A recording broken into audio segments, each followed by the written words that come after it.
Hello mga boss, nandito po ako ngayon sa Water District kasi nag-apply po tayo ng connection para sa ating tubig. um, Dalawang araw ko na pa itong pinaprocess yung mga requirements. Hindi rin madali, sobrang dami po ng requirements. Ayan, lalo na kapag hindi sa iyo yung lupa na pagkabitan ng tubig. So ayan, so maghingi ka pa ng mga deed of sale, ayun, undertaking, yung valid ID ng may-ari, at saka yung gumagamit ng tubig, may valid ID. So ayan, sobrang dami po guys.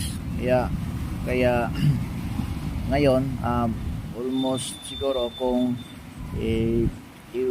ipunin siguro lahat ng mga oras ng sinayang ko dito, hindi naman as in sinayang, siyempre importante naman to. So